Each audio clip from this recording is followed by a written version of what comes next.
ఇలా పత్తి రైతులను కూడా ముంచేసిండ్రు. మొన్న పత్తి రైతుల్లో 20% మంది పత్తి రైతులకు మాత్రమే ఎంఎస్పీ వచ్చింది. మిగతా 80% మంది పత్తి రైతుల దగ్గర మొత్తం బ్రోకర్లు కొన్నారు.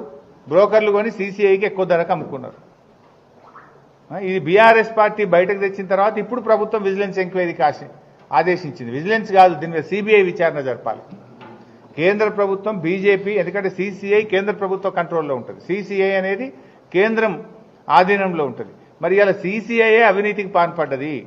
మధ్యదళారీలు, బ్రోకర్లు, ఈ సీసీఐ అధికారులు కలిసి దాదాపు 3,000 కోట్ల రూపాయలు పత్తి రైతులకు నష్టం జరిగింది. ఈ పత్తి రైతులకు జరిగిన నష్టాన్ని పూరించాలి అంటే దీని మీద సిబిఐ విచారణ జరిపి రైతులకు రావాల్సిన డబ్బులు రైతులకు ఇప్పించాలని కూడా బీఆర్ఎస్ పార్టీ డిమాండ్ చేస్తూ ఉంది.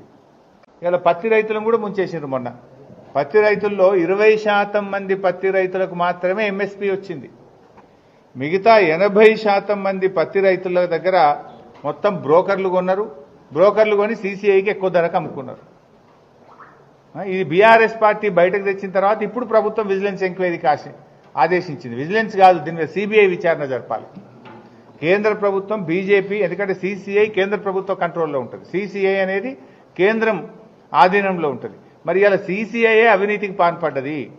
మధ్యదళారీలు, బ్రోకర్లు, ఈ సీసీఐ అధికారులు కలిసి దాదాపు 3,000 కోట్ల రూపాయలు పత్తి రైతులకు నష్టం జరిగింది. ఈ పత్తి రైతులకు జరిగిన నష్టాన్ని పూరించాలి అంటే దీని మీద సిబిఐ విచారణ జరిపి రైతులకు రావాల్సిన డబ్బులు రైతులకు ఇప్పించాలని కూడా బీఆర్ఎస్ పార్టీ డిమాండ్ చేస్తూ ఉంది.